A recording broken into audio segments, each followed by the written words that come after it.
provide my reply to the speech from the throne tonight. I wish to begin my remarks by thanking the voters of Saskatoon, Churchill-Wildwood for their continued support and trust in me to represent them in this Legislative Assembly. I would like to acknowledge the hard work and commitment of my two half-time constituency assistants, Candice Forrester and Betty Weller. They represent me well when constituents phone, email, or drop by to chat at my MLA office.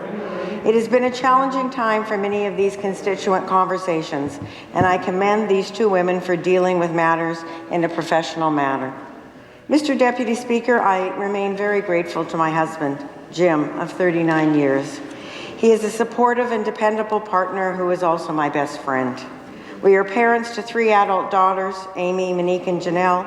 2 sons-in-law have joined our family, and we have been blessed with 3 granddaughters and 2 grandsons. I would also like to acknowledge the support and hard work of those who serve on my constituency association. We have fun times while getting the work done. Mr. Deputy Speaker, there is much to talk about with this year's throne speech, but I would like to focus my remarks on the areas of health, seniors, mental health and addictions, education, and reconciliation. If there is a theme to weave through my words tonight, it would be resilience. There remains a pressing need in our province today, and that is finding our way through the pandemic, specifically the very challenging 4th wave of this pandemic. The COVID Delta variant is more transmissible and has escalated pressure significantly on our healthcare system. We owe such gratitude to our healthcare workers and our first responders. It is hard to believe that we are still in the eye of the COVID-19 storm, so to speak, but I am relieved that our new case numbers and the current active cases are trending down. When I look back, Saskatchewan reported its first presumptive case of COVID-19 on March 12, 2020. Dr. Shahab, our Chief Medical Health Officer, signed the first of a long series of public health orders on March 17th of 2020. The following day, the province of Saskatchewan declared a state of emergency. Could we have imagined that 20 months later, we would still be dealing with what is likely the largest public health challenge in recent history? I would like to quote from Amy McDeal, the Executive Director of the Saskatchewan Association of Rehabilitation Centres, in her annual report for 2020-2021. Quote, as we reflect on the past year, we take stock of the unprecedented challenges the organization and our people had to endure. We do not have to look too far to be reminded of the cultural, health, political, and economic uncertainty that blanketed our world.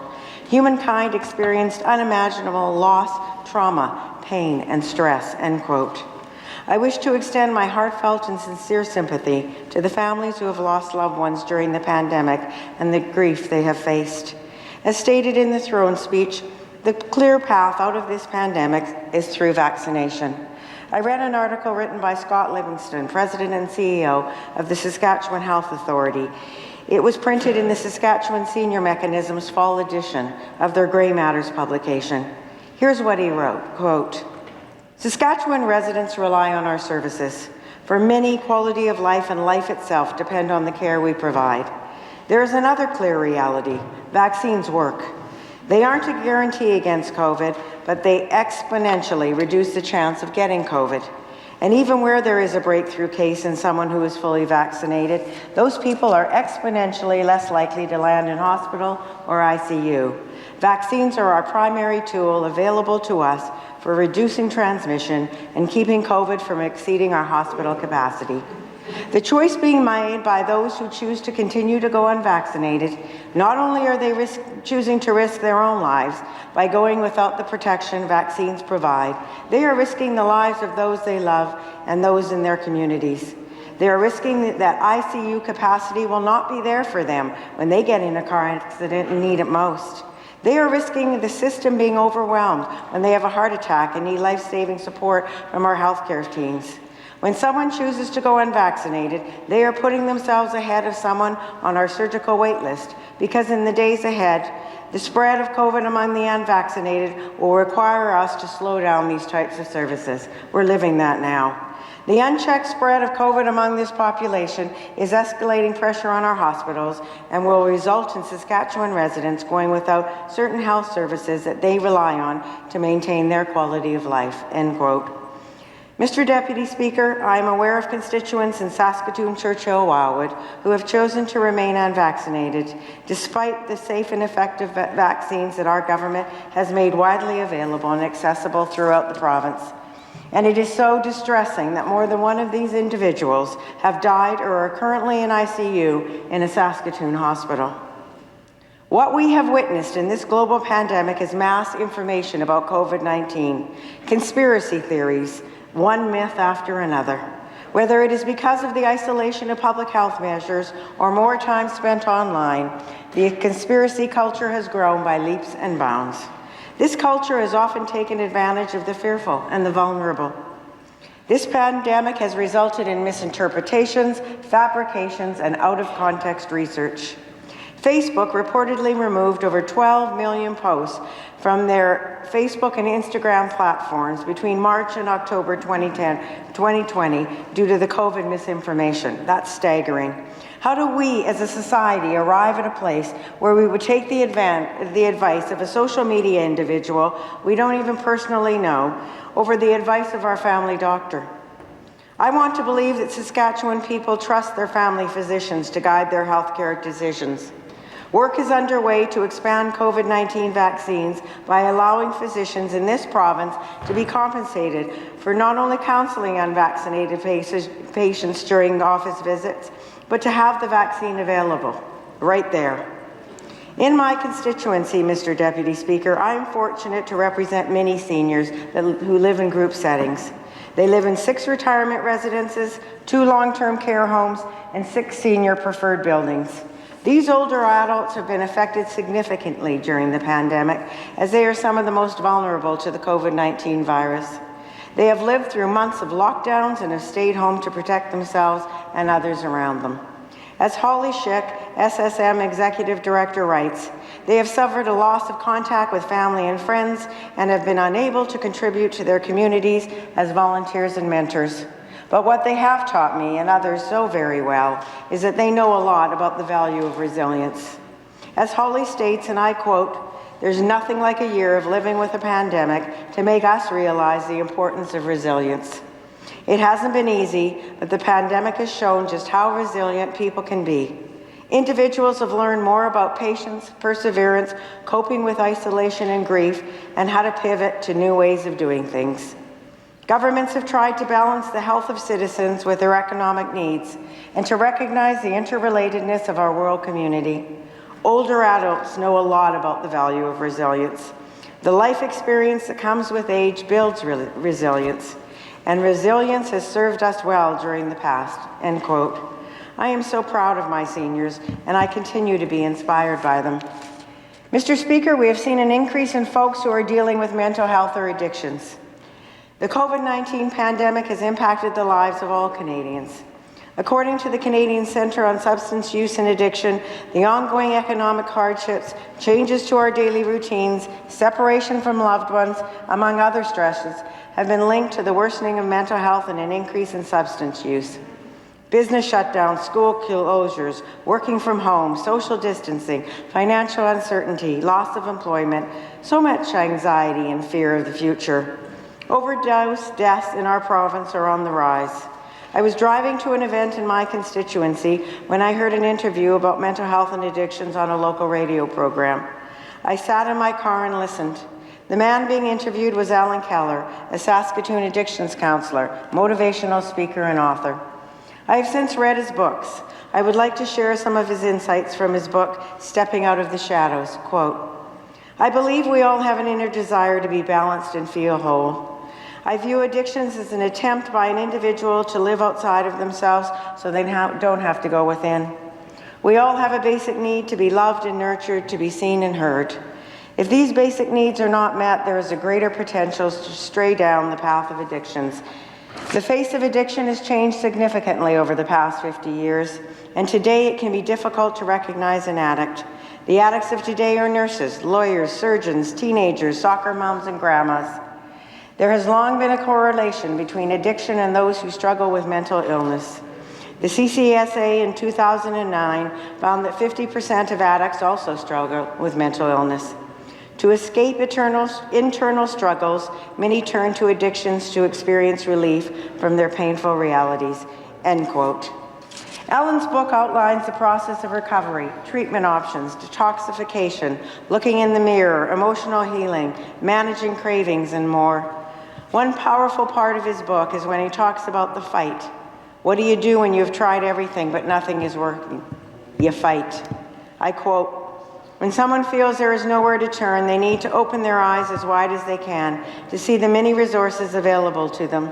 I strongly encourage these individuals to take a leap of faith and act on these resources. Many wonder what the alternative is. The alternative is to quit at life, and quitting is not an option. Nothing is forever, and the struggles will pass. Addicts need to trust that one day they will not have to fight so hard," end quote. So, Mr. Deputy Speaker, why am I sharing Alan's words? Haven't we all been touched by family and friends dealing with mental illness or addictions or both? Addicts and their loved ones need to hear the message of hope. As Alan writes at the end of his book, quote, "Whether you are watching a loved one struggle through addictions or you are an addict yourself, there is always light at the end of the tunnel. Sometimes it's just a flicker, but it's always there. The small flicker of light is hope, and when you act on that hope, you can and be anything. The darkest of nights is always followed by the light of sunrise," end quote. I am pleased to know that engineering work is underway on 2 urgent care centres in Saskatoon and Regina, and that construction could begin in 2022. Not only will these centres help reduce wait times at emergency rooms, they will also care for patients with mental health or addictions issues. Our government plans to add 150 new addictions treatment spaces over the next 3 years. This government will increase accessibility to the take-home naloxone program and will launch new community wellness buses that will provide harm reduction supplies and professional support. I spent 13 years as a school board trustee, Mr. Deputy Speaker, with the Greater Saskatoon Catholic Board of Education. Education remains the main focus of mine, and there is good news in this throne speech.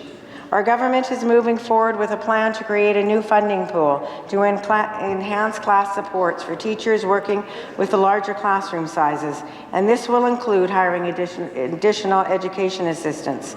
There's also a new parent-teacher home visit pilot project that will be introduced in partnership with the Saskatchewan School Boards Association to strengthen relationships between educators, students, and their families. The pilot project will have students and parents meet in their homes with their teachers at least twice during the school year. Then there's the Take a Break campaign that will encourage students to use social media in a healthy manner.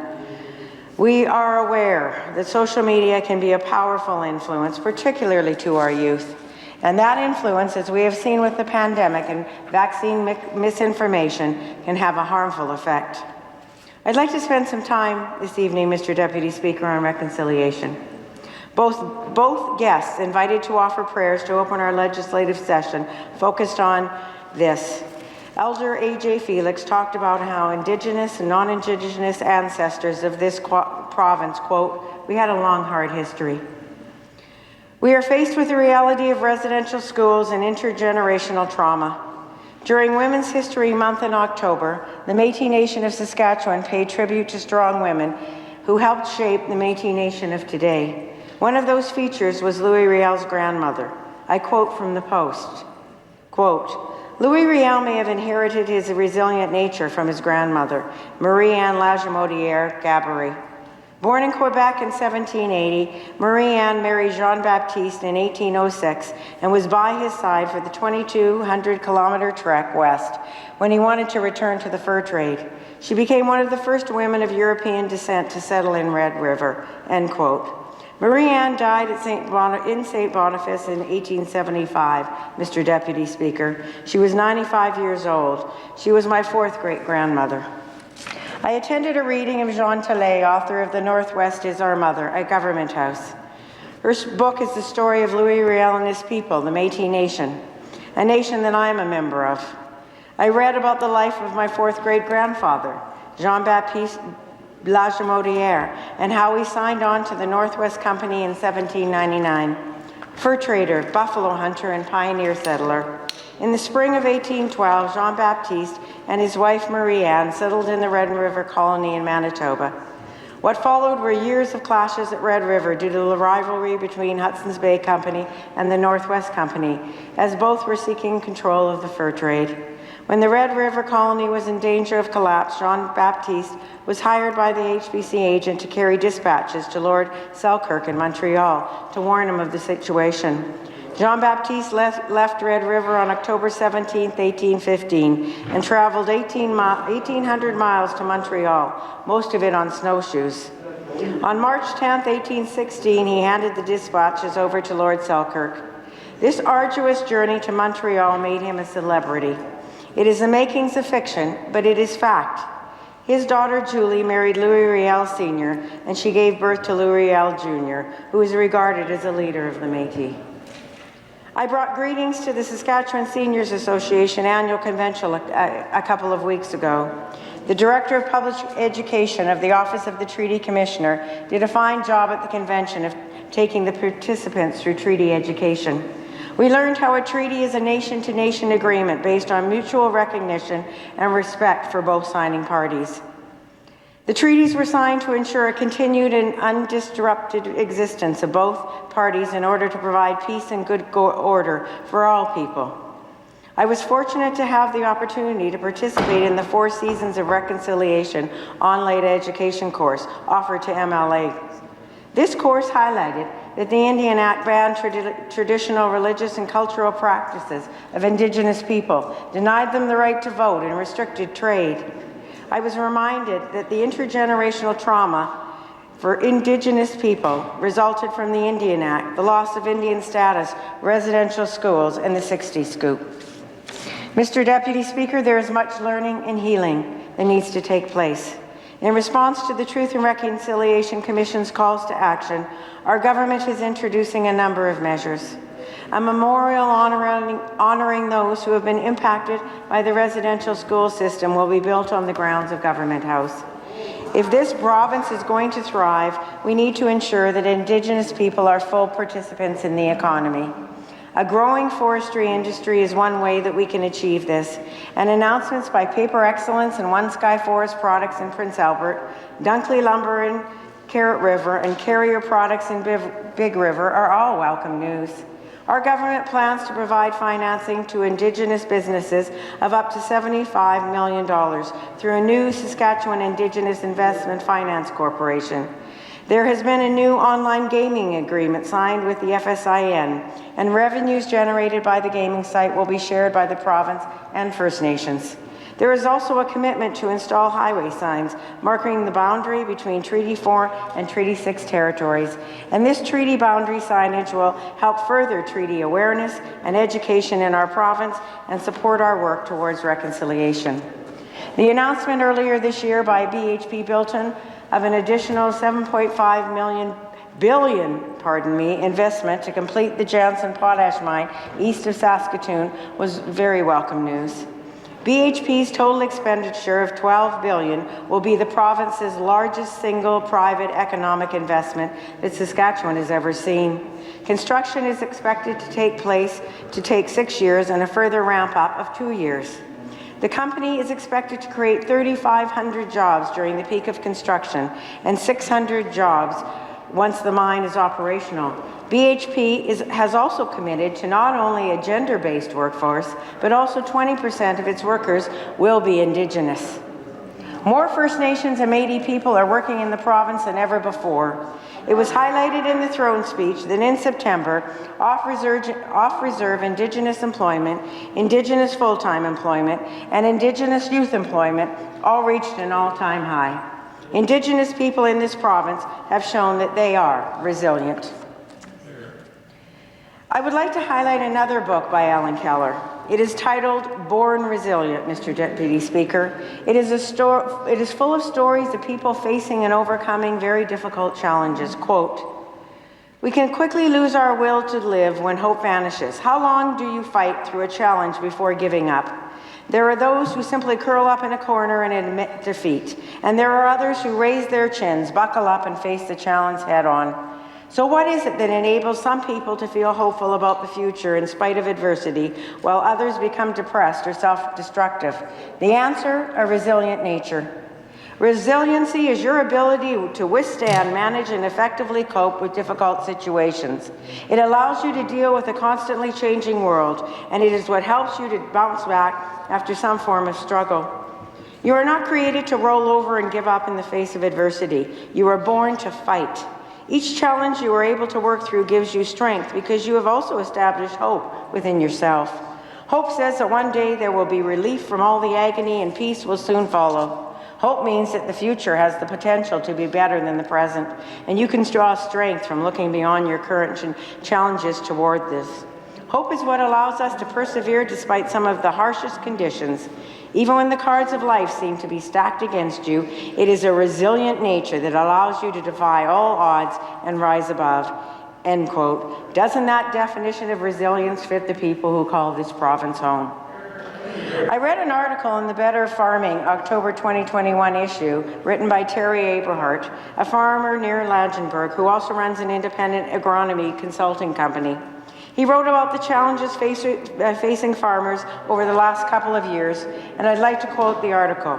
Quote, "Really, in business and life, in life and business, your biggest opportunities will come from the biggest challenges. If you're the best team and nobody is challenging you, it's hard to keep your saw sharp. Adversity and challenge are where you can grow the most. You have to choose to learn, to grow. Believe it or not, the past struggle and maybe your current struggle has put you on the path to success and achievement. So get out there and learn from this. Go and grow forward." End quote. This decade has not started the way anyone expected. Saskatchewan people have met the challenges of this global pandemic with perseverance, courage, faith, and compassion. By working together, we will build a better Saskatchewan. In closing, Mr. Deputy Speaker, I would again like to quote Holly Schick. Quote, "Resilience isn't just about toughing it out and surviving. It is about finding ways to thrive in the midst of adversity. Resilience that has got us this far can see us through." End quote. May God continue to bless our province. Mr. Deputy Speaker, I will be supporting the motion moved by the member from Prince Albert Northcote, and I will not be supporting the opposition's amendment. Thank you.